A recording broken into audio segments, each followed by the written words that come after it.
A trusted voice of truth and light. God gave me a gift. I shovel well. I shovel very well. And a rally point for those who've accepted the reality that they are not sheep. We've got a blind date with destiny. And it looks like she's ordered the lobster. This is the Bryan Hyde Show. Hello there and welcome to the show. This is where wrong thinkers of every stripe gather to, just celebrate the fact that reality still exists and it's something that we would like to remain attached to. Now, I hope you understand that isn't condemning everybody else as well. They're all, they're less than us somehow. They're not. They do perhaps lack some perspective. Okay, I'm being diplomatic here, but we all have at some point or another. So I want to clarify. I don't want to make it sound like I'm passing judgment on everybody who doesn't care about this topic or that topic. We're all at different places in our quest to really understand the world around us. But it's a pretty safe bet that if you're the kind of person who resonates with the message of personal liberty, of conscience, the sacred freedom of conscience, freedom of association, if you resonate with the idea of free market economics as a way of creating value, of creating a better standard of living for everybody, and rewarding those who create value, yeah, you're at home.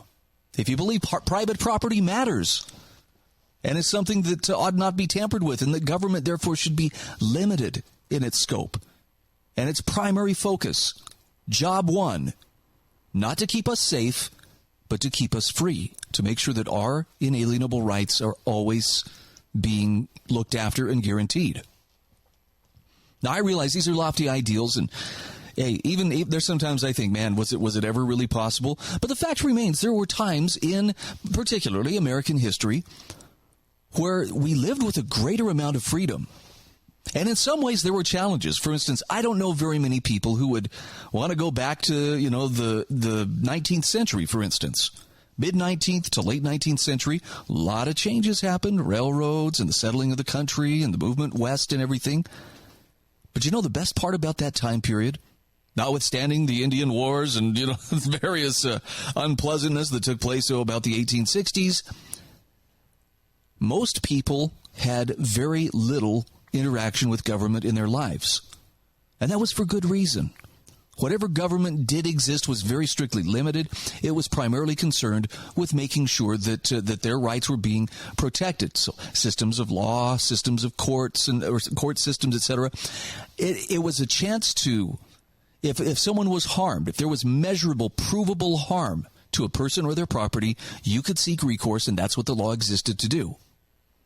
Now, to me, this sounds very common sense, but along the way, something changed.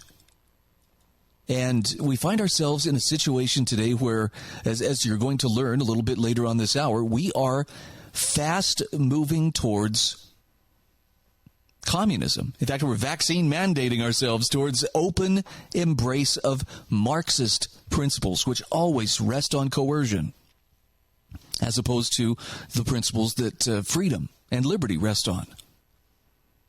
I think one of the big questions most of us have is, how did we get here? How did we arrive at this place? I'm sorry, I'm not fluent in the language of Lord of the Rings, but I remember the king as the battle came to their kingdom. How has it come to this? And I know I look around at what's going on, and I find myself asking that on a pretty regular basis. Well, if you want to take in the big picture, you want to really understand, how did we arrive here? You have to understand the decisions that have led us to this place. And to that end, I have an excellent piece by Antony Davies. This is Antony Davies of the Words and Numbers podcast. This was published on the American Institute for Economic Research website, AIER.org. It's called The Fall of the Dominoes. I'm going to skip over the first part just because Antony Davies goes into some pretty in-depth economic information. Talks about inflation as how it's measured. Talks about where it is. I think most of us can agree we're paying a lot more for stuff, so inflation is definitely on the rise. He talks about the consumer price index and what is happening in terms of monetary policy. Why has the price of beef risen, or does the CPI rise, the consumer price index, because the price of beef has risen? Or it may not. You know, the what's that, the PCE? I'm sorry, I'm not seeing it. There's consumer price index. Oh, there we go. Personal consumption expenditures. I was just looking for the explanation of the acronym. PCE could not rise because maybe people are just buying less beef and chicken. Bottom line is, something is happening. It's clear. There are things happening with prices. There are things happening monetarily. We are seeing some really interesting fault lines start to appear. And for those who haven't been paying attention, which I think is going to be a majority of people, they don't think in terms of monetary policy. They don't think in terms of, what's taking place other than, what's getting their attention most on, what's grabbing their eyeballs, the headlines that are most engaging to them. Typically, that's not economics, right? Because you have to crunch numbers. And there's math involved. How could that be fun? So listen to what Antony Davies says concerning the fall of the dominoes, because he says what's happening is the latest in a sequence of dominoes that began falling in the early 20th century. Now, the first was the rise of progressive thought, epitomized in 1909 by the publication of Herbert Crowley's book, The Promise of American Life. Progressive Americans viewed the federal government as a useful tool for achieving good, rather than, as the founders saw it, a dangerous tool for preventing harm. Now, normally a two-party system would tend to force a compromise between the two views. But progressives coalesced in the Democratic Party. That party came to control the House, the Senate, and the White House, and subsequently began to appoint a majority of the Supreme Court. For almost 15 years, starting in 1933, we effectively ceased to have a two-party system. This was the first domino. And with progressives controlling the federal government and possessing a new conception of government as a tool for good, constitutional constraints, were thrown to the wind. He says progressives viewed the Constitution not as a protection from government, but as a hindrance to social engineering.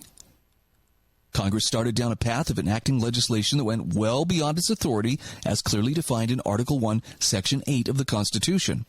And a sympathetic Supreme Court shifted its efforts from striking down unconstitutional legislation to constructing convoluted arguments as to why clearly unconstitutional legislation was, in fact, constitutional. The first falling domino, prolonged progressive control of government, led to the second, which was a weakening of constitutional constraints. Antony Davies says from the progressive era forward, what the Constitution said started to matter less than what the 9 justices said it meant. And the justices became adept at reading both the Constitution and legislation to mean whatever they wanted it to mean. Every time justices read meaning into words that weren't plainly there, it became easier for later justices to do the same. So we can draw a clear line from the Supreme Court's declaration that private activity on one's own property constitutes interstate commerce. Yeah, they're talking about Wickard v. Filburn, 1942. To its interpretation that a law holding state actors accountable for crimes actually made them immune from prosecution. That would be Harlow v. Fitzgerald, 1982. To redefining as a tax what Congress stated was a penalty. National Federation of Independent Business versus Sebelius 2012, thus ensuring the Affordable Care Act passed constitutional muster. Now, as constitutional constraints on government began to lift, of course the federal government grew enormously. Measured by spending, Antony Davies says the government grew from 6% of GDP back in 1933 to almost 30% of GDP in 2021. Measured by the Code of Federal Regulations, its regulatory edicts grew from 18,000 pages in 1938 to close to 200,000 today. Prolonged progressive control of government led to a weakening of constitutional constraints, which led to explosive growth in the size and scope of government. The third domino. Now, all of this came at a significant cost, he says. The 1933 federal budget in 2021 dollars was about $85 billion versus $6.8 trillion in 2021. Even on a per capita and inflation-adjusted basis, The federal budget today is more than 30 times what it was in 1933. And there are only two options for financing that kind of massive spending: taxes or debt. Higher taxes are never politically popular. If politicians tax the poor and middle class, they lose voters. If they tax the rich, they lose influence and campaign donations. But borrowing is much more politically attractive. With borrowing, the constituency most harmed can't vote the politicians out of office because it hasn't been born yet. So in an ironic nod to the founders, the way the government was able to grow so large was through taxation without representation. I'm going to come back to this and we'll finish up with a few thoughts in the next segment, but what an excellent article. You should read this for yourself. It's in the show notes at thebryanhydeshow.com.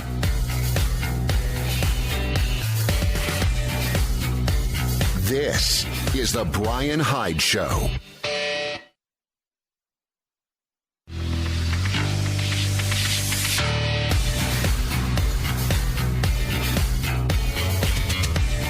This is The Bryan Hyde Show. Hey, welcome back to the show. Just a quick shout out here to our sponsors, including MonticelloCollege.org, LifesavingFood.com, and the Heather Turner team at Patriot Home Mortgage. This message is especially for my listeners who find themselves in the state of Utah. If you are in need of a mortgage, you should talk to Heather Turner's team at Patriot Home Mortgage. Reason being, it's a super hot real estate market. You know this, right? I mean, people just marvel at how quickly their homes are snapped up when they put them on the market. Now, put yourself in the buyer's shoes. That means you've got to have your financing absolutely squared away when you go shopping. You don't have time to dilly-dally. And the Heather Turner team at Patriot Home Mortgage comes with decades of experience. Everything you need from VA loans to traditional loans to reverse mortgages. And here's someone who understands what the borrower needs, what the lender needs, and can get it done in a timely fashion. Heather's NMLS ID is 715386. Patriot Home Mortgage is an equal housing opportunity lender. You can call 435-703-4522 or drop by 619 South Bluff Street in St. George. That's the Heather Turner team at Patriot Home Mortgage. So I'm sharing this article from Antony Davies. This is published on the American Institute for Economic Research, or AIER.org website. And isn't it interesting how he shows how within just the last 100 years, certain dominoes have been falling and sparking the fall of other dominoes. And it sure feels like, there's more to come. He points out that in 1933, federal debt was 40% of GDP. By 2021, it ballooned to more than 130% of GDP. And by the way, that doesn't even count unfunded liabilities like Medicare, Social Security, pension benefits that the government's promised but will not have the money to pay. Including those, that puts federal financial obligations somewhere between 500 and 1,100% of GDP. Whoops. The weakening of constitutional constraints led to explosive growth in government, which led to explosive growth in the cost of government. That's your fourth domino. And the problem with debt is that lenders expect interest. Also, political opponents can use a large public debt to convince skittish voters to vote out the spendthrift party in exchange for how the fiscally prudent party, the latter of which always seems to be the party out of power. But how is a government to borrow massive amounts of money without driving interest rates through the roof? Borrow from a lender that doesn't care about how much money it earns, how much interest it earns, rather, because it can print all the money it wants. That would be the Federal Reserve. So today, Antony Davies writes, the Fed is free to print as much money as it likes, subject only to political pressures. But for much of the 20th century, the Federal Reserve's printing ability was strictly limited. Prior to 1933, U.S. dollars were redeemable in gold. The gold standard constrained the Fed to printing a fixed multiple of the amount of gold the Treasury held. From 1933 to 1971, foreign governments, but not the private sector, could redeem U.S. dollars in gold. On August 15, 1971, President Nixon removed the last vestiges of the gold standard by uncoupling the dollar from gold entirely. And the uncoupling made it possible for the Federal Reserve to print as much as it liked. And so fell the fifth domino. Now, with the federal debt doubling every 8 years, By the second decade of the 21st century, politicians were running out of places to borrow. Americans and foreigners continued to loan ever-increasing amounts, but the government's need to borrow started growing faster than the lenders' willingness to lend. The Federal Reserve, now unconstrained by a gold standard, took up the slack as the lender of last resort. And in the early 2000s, the Fed held around $700 billion in U.S. Treasury bonds. A succession of quantitative easings following the 2008 housing crash more than tripled this number to almost $2.5 trillion. Further quantitative easings followed the COVID crisis, doubled the number again to more than $5 trillion, and the Federal Reserve is now close to eclipsing the Social Security Trust Fund as the largest holder of federal debt. Abandoning the gold standard initiated a cycle wherein the Fed's ability to monetize federal deficits led politicians to become more comfortable with deficit spending, and the more they spent, the more pressure it put on the Fed to monetize that spending. That cycle was the sixth domino. Are you starting to see how this all fits together? This is such a well put together explanation. I mean, big tip of the hat to Antony Davies for writing and researching and putting this all together. It kind of helps you connect the dots, right? He says, measured in today's dollars, the federal deficit crossed the 0.5 trillion mark for the first time in 1992 and the second time in 2004. But in 2009, it blew past the $1 trillion mark for the first time, settling at a whopping $1.7 trillion, and then followed up with 3 more consecutive trillion-plus years. Now, the deficit then fell back to the 0.5 trillion mark for a couple of years, before surging again to $1 trillion in 2019, more than $3 trillion in 2020, and so far 2021. He says politicians of both parties have learned they can win elections by promising ever larger payouts to their voting bases, and that voters have become comfortable with eye-watering deficits. Politicians have also learned that they can rely on the Fed to monetize their deficits. And that gives us the most recent falling domino, which is rising consumer prices. The past few months of consumer price index inflation between 8 and 11% is the price we pay for an unrestrained federal government. But hey, go yell at that unmasked person or that unvaccinated person. They're the ones who are doing you wrong, not your benevolent leaders. Antony Davies asks, why did it take so long for this last domino to fall? The Fed has been jacking up the money supply for decades, while inflation has remained in its usual 1 to 4% range. And the answer lies in financial markets. Now, he goes into a more prolonged explanation here, which I'm going to let you explore for yourself, because I'm flat out against the clock. Here are some takeaways from what he has to say here. The sequence of falling dominoes began when we allowed, in fact, when it was encouraged, that the federal government break out of its constitutional restraints. Where constitutional constraints failed to restrain the government, financial constraints should have held. But by decoupling money from the gold standard, we effectively removed financial constraints. And where constitutional and financial constraints failed, political constraints should have held. Voters should have found unaffordable government unacceptable. But the ability to enjoy government largesse while foisting the bill on future generations placated voters. The constraints that will hold are the laws of economics. If politicians continue to rack up multi-trillion-dollar deficits, and as the Fed increasingly becomes the major source of funding for those deficits, we can expect to see persistent inflation in the 8 to 15% range. Now, that's not hyperinflation, but for the United States, it's unprecedented. Within the next decade or two, likely beginning with Social Security's looming insolvency, the fact that it's mathematically impossible for our government to make good on its financial obligations will become apparent. How voters react then is anyone's guess. He reminds us, prolonged progressive control of government led to a weakening of constitutional constraints, which led to explosive growth in the size and scope of federal government, and then to explosive growth in the cost of government. Explosive growth in the cost of government led to the need to abandon the gold standard. Abandoning the gold standard encouraged politicians to borrow more so that they could now rely on the Fed to monetize their deficits. Politicians eventually borrowed so much that the Fed's monetary policy became a servant to politicians' fiscal policy. All of this ends with significant and sustained inflation. Antony Davies says the sequence of falling dominoes is too far along to stop.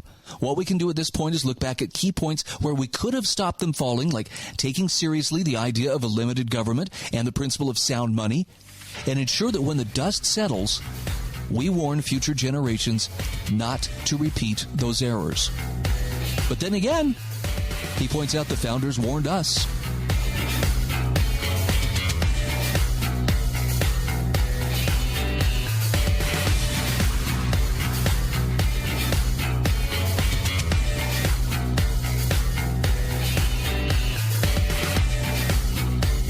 This is the Bryan Hyde Show.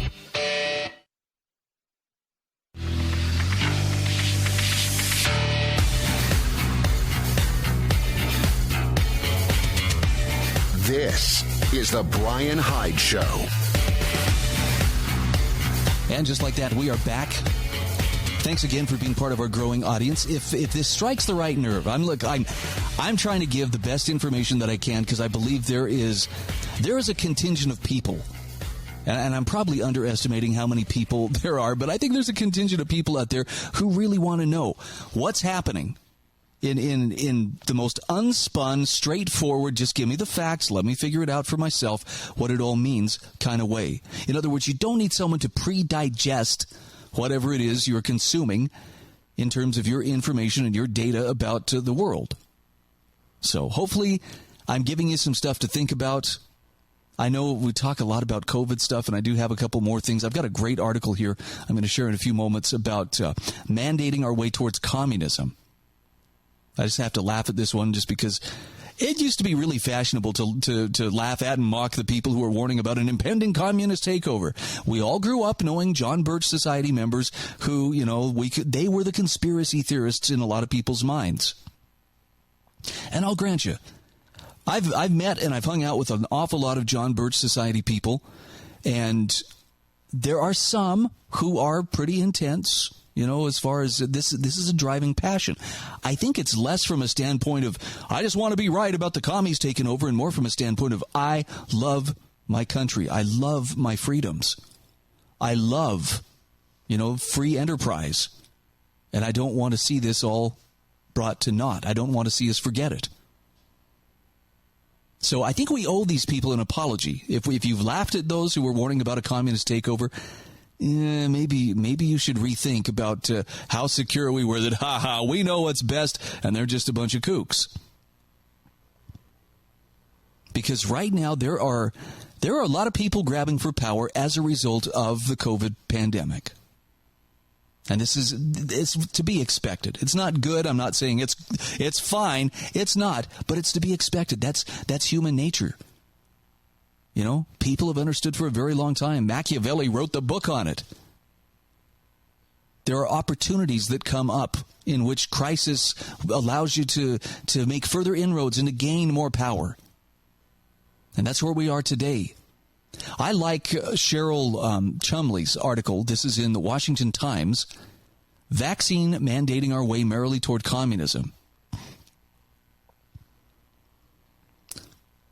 She says the coronavirus is killing America, but not in the way the Centers for Disease Control and Prevention, Dr. Antony Fauci, President Biden, and all the other COVID-19 vaccine pushers put out. In other words, not in the physical so much, in the spiritual, in the spirit.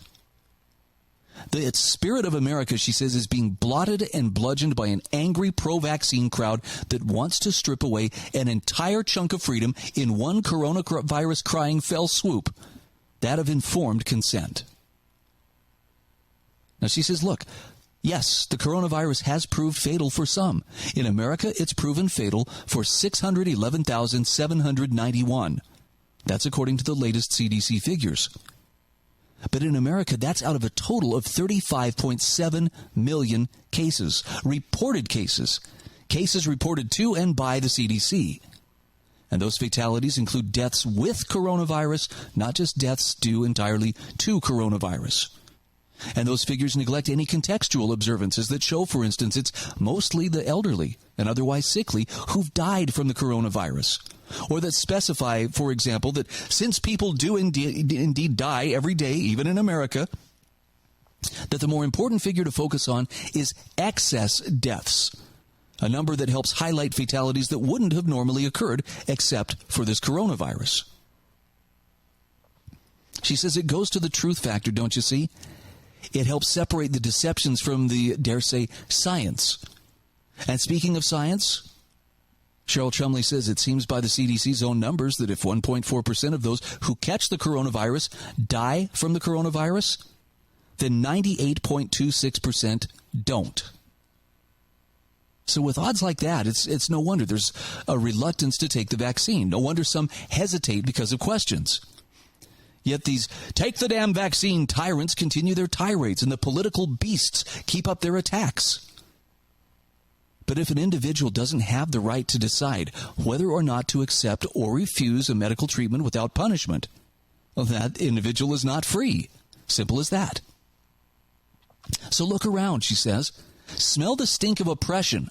What we have here in America is a White House, a batch of political leaders, a complicit group of private businesses, and a loudmouthed faction of know-it-all medical bureaucrats who think nothing of pushing the coronavirus as a condition of free travel, as a condition of freely attending school, as a condition of free and unfettered access to certain venues, as a condition of walking about without a stupid face mask, maybe even two, who think nothing of doing all that, while at the same time insisting they're not infringing upon the individual's right to choose. She says that's fascism at its worst, at its double-speaking, propaganda-pressing worst. And she says if America's not careful, we'll soon vaccine mandate ourselves into communism. It's the only dictatorial nation. It's only the dictatorial nations, after all, with leaders who demand collectivism while attacking all things individualist, that can get by with forcing citizens to take a vaccine that, by the same dictatorial nation's own definition, is entirely experimental. That's what emergency use authorization is, in essence. A phrase to describe the preliminary nature of a medical treatment that hasn't been studied for long-term effects and hasn't even been completely vetted for short-term effects and efficacy. Experimental. That's the coronavirus vaccine, all of them, in a nutshell. Of course, for those who do want to take it, have at it. That's how a free country works. But for those who don't, for whatever reason, increasingly the zealots and adherents of big government, big pharma, big business, and in general big busybodyville are condemning to the point of stripping freedoms or trying to strip freedoms from those whose primary crime is to exercise a right called informed consent. Now, thankfully, there's some medical professionals who are fighting this insanity. One said, I'm a PhD experiment psychologist with 20 years of research experience analyzing data with medical researchers and doctoral students, many in epidemiology and public health. Researchers must protect participants from harm. Informed consent is critical. I am appalled. This is someone who goes by Statistics Diva about the surge of vaccine mandates. Here's what another one said. Nurse Erin, a registered nurse whose Twitter profile also identifies her as an Army combat veteran. They are firing healthcare providers standing up for their patients and themselves. The ones who believe in informed consent, bodily autonomy, and a right to choose. The same ones defending a career they love and an oath they took to do no harm. The order followers remain. Oh, that's a little chilling. Another, we have autonomy to consent to an experimental drug that has unclear scientific efficacy, safety profile, and, dare I say, purpose. We aren't Truman patients with seconds to live.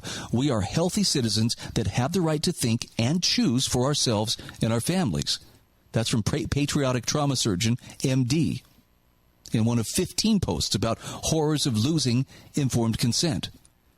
Here's another one from the same thread, from the same Twitter poster. So to fire people from their job, restrict them from education, segregate based on vax status, all based on unclear science, and perhaps even harmful science, is purely unjust and, dare I say, evil.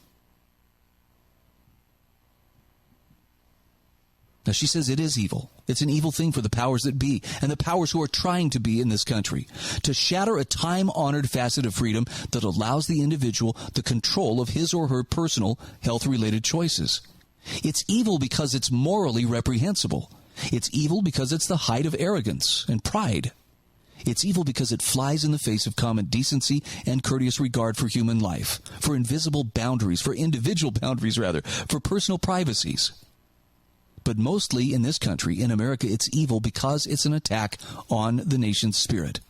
The spirit of this nation is floated around the idea that individuals are endowed by their Creator with certain unalienable rights, and that government's decidedly subservient role is to ensure those God-given liberties aren't infringed. If that's what the spirit of our nation is based on, then the coronavirus is doing far more damage to the long-term sustainability of American exceptionalism than anything else. I don't know, maybe that's by design. She says if this coronavirus is ultimately empowered to sub out the God-given for the government granted, the end result will be communism and collectivism. This is bigger picture stuff. She says it's not just a vaccine mandate, folks. It's not even simply a matter of informed consent. It's the fate of the nation and the ability of the people to derive rights from God, not government, that's at stake. And in America, that is everything. See the battle for what it is and fight accordingly. This is Cheryl Chumley. I've got a link to her article in the show notes at thebryanhydeshow.com. We'll take a quick break. We'll be back in just a moment.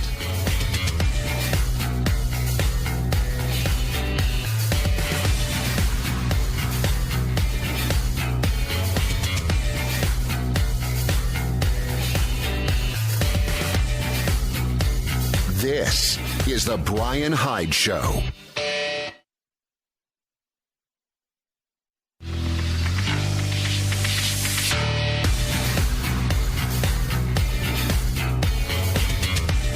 This is The Bryan Hyde Show. And just like that, we are back. I'd like to encourage you to stop by thebryanhydeshow.com. Go to my show notes. This will be the notes for August 6th, 2021. Pay close attention to my sponsors there. Especially want you to click on life-saving food. And I just want you to take a look around. I'm not saying, hey, be scared and in a panic. I want you to max out your credit cards and buy as much food storage as possible. But I do want you to visit their website. I want you to see what they have to offer and ask yourself, is this something that might be a wise thing to act on? Maybe you just need to fill in a few holes in your existing food storage program. Maybe you feel like, it's time to get started and you're worried I'm going to bite off more than I can chew. Take a look at the website, lifesavingfood.com, and just see. We're talking 25-year shelf life. We're talking lots of different plans. I can't promise it'll solve your problems, but I will tell you that it's good to have options when the unexpected happens. And we live in a time where there's a lot of unexpected stuff could come up. Might not be a bad idea to, hedge your bets, so to speak. It'll be great to see you supporting one of my sponsors as well. All right, couple quick items here. If you have Apple products, if you have an Apple phone, for instance, I don't know if you're like me, but I kind of got converted to Apple, probably close to 15 years ago. It's been a while. And the reason I did was because they flat work. Now, there's some quirky stuff here, and I know people like to hate on Apple. Well, it's all proprietary, and you have to use their stuff. And, the iTunes at the time, I don't know what it is now, Apple Music, very strictly controlled, your ability to share music back and forth. However, I'm having some buyer's remorse. I just read the article that Apple will be scanning iPhones for illegal child abuse images, sparking a privacy debate. And I know there are those who will immediately say, Bryan, if you have nothing to hide, you have nothing to fear. But I ask, step back for a second. Don't focus just on child abuse images. Focus on the bigger picture of what really is at stake here. If millions of iPhones can be scanned without your permission, they didn't ask for permission, you didn't give it, but they can scan it just to keep the children safe. I mean, they say they're looking for child abuse or child porn. things like this. Okay, that's one thing. But if they can scan for that, they can scan for anything. I mean, what's it going to be? Memes? If it's memes, I'm going to be in trouble. Because part of how I cope with the stress of watching my society crumble like a soup sandwich is I laugh and I share memes, and some of the memes, well, let's just say someone would be offended. Otherwise, it's probably not a good meme. But where does it end? The idea here is, and by the way, it was Edward Snowden who actually, I saw his tweet. He's the one who kind of broke this story, at least for my awareness. What happened to privacy? And I guess, you have the option of, well, if you don't like it, don't do business with Apple. Don't have an iPhone. Okay, fair enough. But if you don't have at least some sensation that the net is kind of closing in around us, you should pay attention. It definitely is. All right, 2 quick articles here. Back to school chaos. Public schools are already quarantining entire classrooms over isolated COVID cases. I'm referring you to Kerry McDonald from the Foundation for Economic Education. This is just a quick excerpt from Liberate Ed, a weekly email newspaper where Kerry McDonald brings you news and analysis on current education and parenting topics. And she says the 2021-2022 academic year began on Tuesday, July 26th for students at an Atlanta public charter school.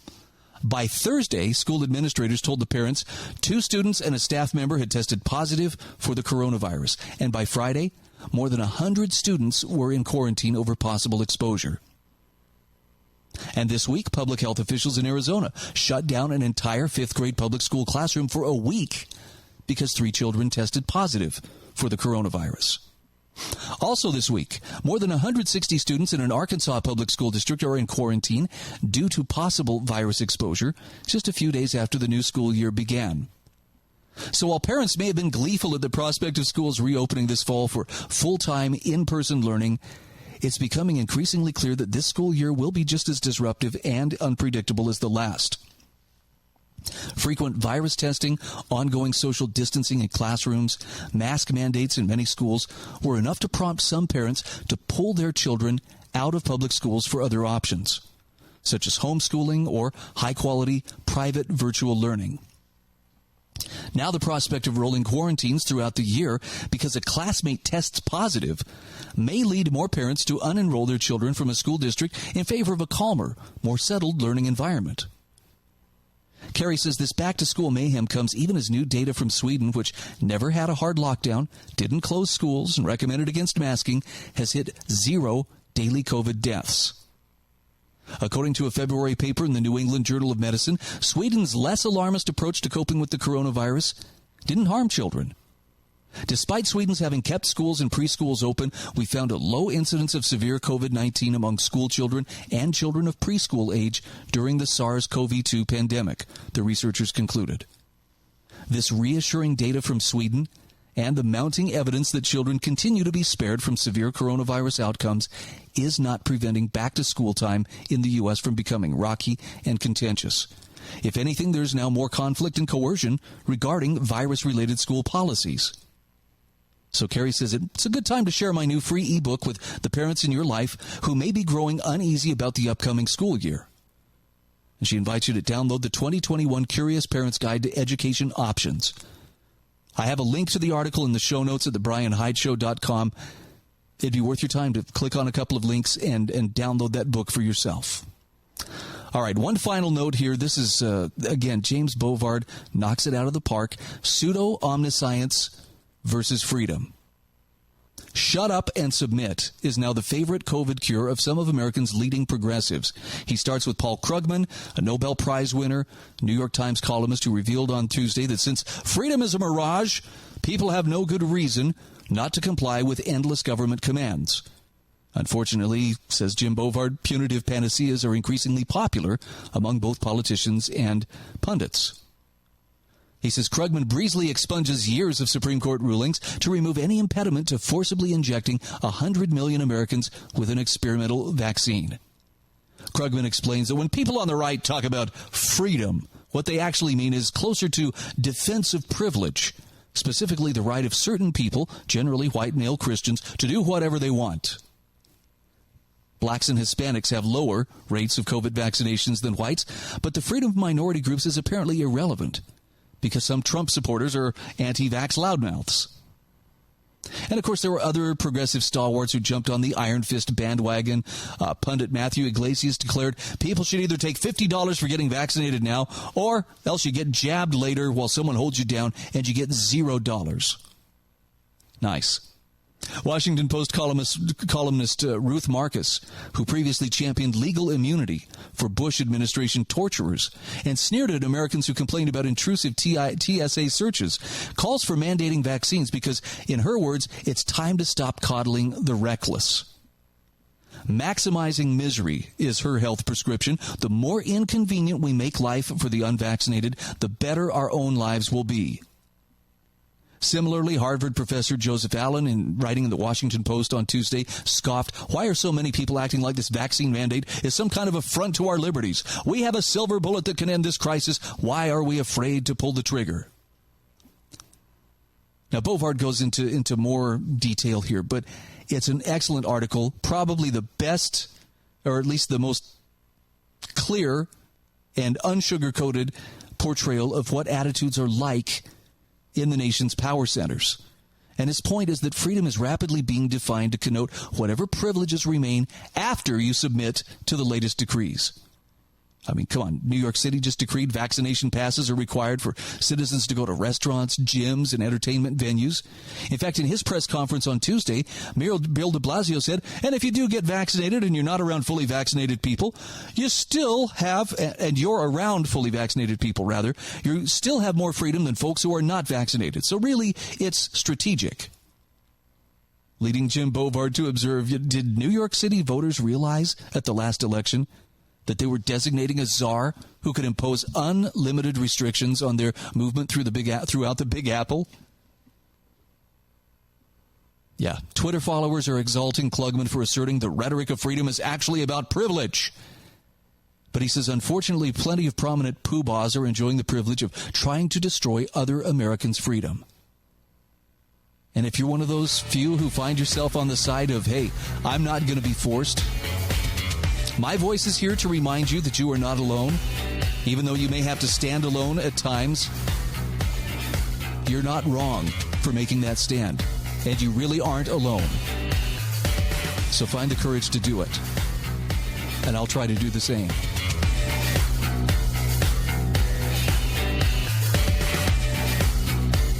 This is the Bryan Hyde Show.